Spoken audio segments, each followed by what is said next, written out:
If you know the Greek god of war from cartoons and video games, you don't know Ares. Were you aware he was also the god of homicide? And he fathered many of the Amazons. Keep watching for the full story. While it might seem logical to make the assumption that the god of war was one to be respected, that's not exactly the case. When it came to being liked and even worshipped, Ares was kind of on the outs. Ancient hymns say that even his parents had a deep dislike for him. In the Iliad, Zeus says to Ares, "To me you are the most hateful of all the gods who hold Olympus. Forever quarreling is dear to your heart, wars and battles." Not only was he brutal, but when push came to shove, he wasn't very good at what he did. He lost in confrontations with other gods, particularly his sister Athena, fairly often, and the lack of respect he was afforded by his fellow Olympians seems to have translated to the mortal world. While temples to the more mainstream Olympians like Zeus, Artemis, and Athena could be found throughout the settled world, Ares was kept to the outskirts. Mainstream or civilized Greece viewed him as having a brutal, unpredictable, and savage nature, and he was associated with people who were viewed the same way. Contemporaries like Herodotus and Euripides wrote that he was associated with Thrace, thought to be his birthplace, and the nomadic horse-riding Scythians. It's a move that historians suggest was meant to separate him from the more traditional Greek people, places, and values. He was also worshipped in Colchis, and while there were smaller temples and statues dedicated to him throughout Greece, they were usually kept on the outskirts of cities and towns. And you. I could have given you the world. You can't give me what you don't have. For such a bloodthirsty guy, he got a massive and strange family.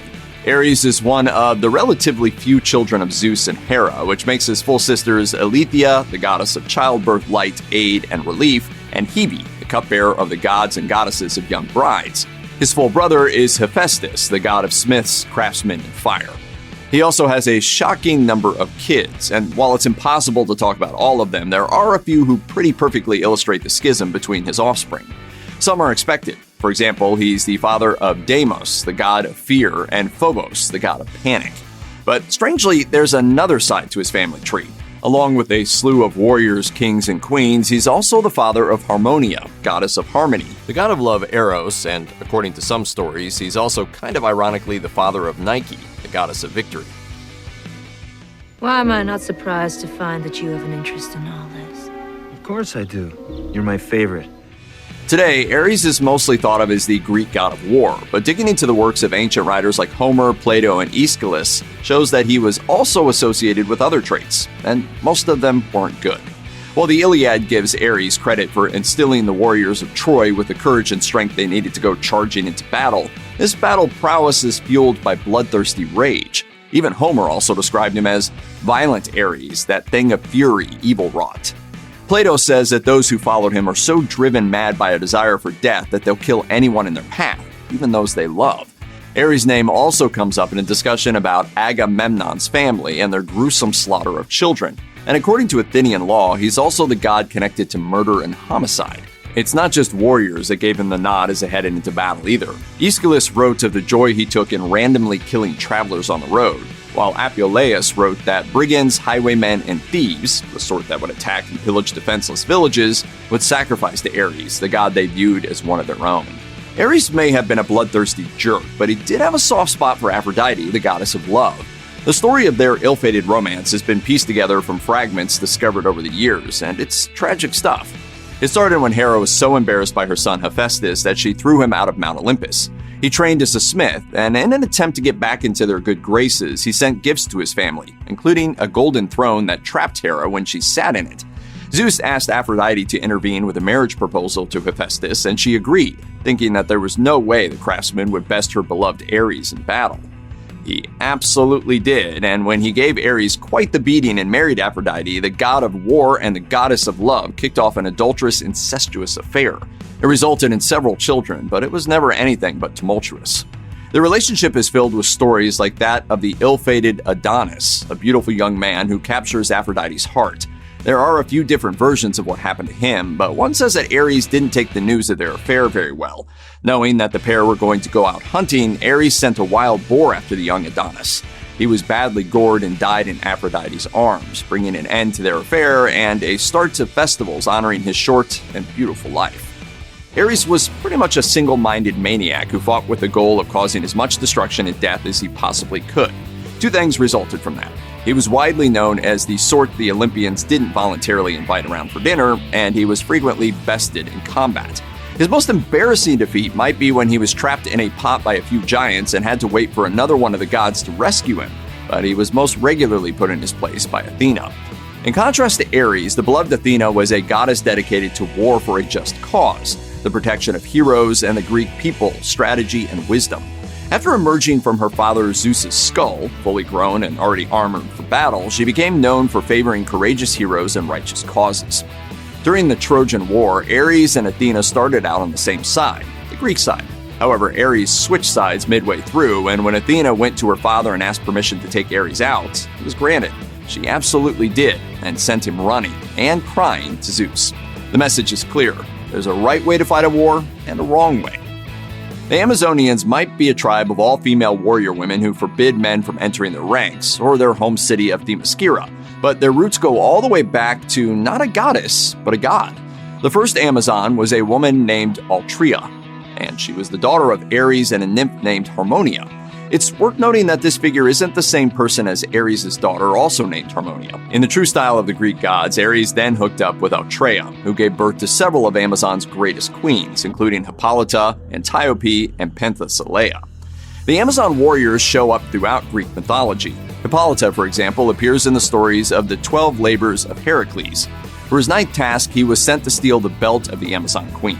It was a gift from her father, Ares, and after hearing the story of why he needed it, Hippolyta agreed to give Heracles the belt. Add in some inference from Hera, though, and the exchange ended in a massacre and the death of the Amazonian.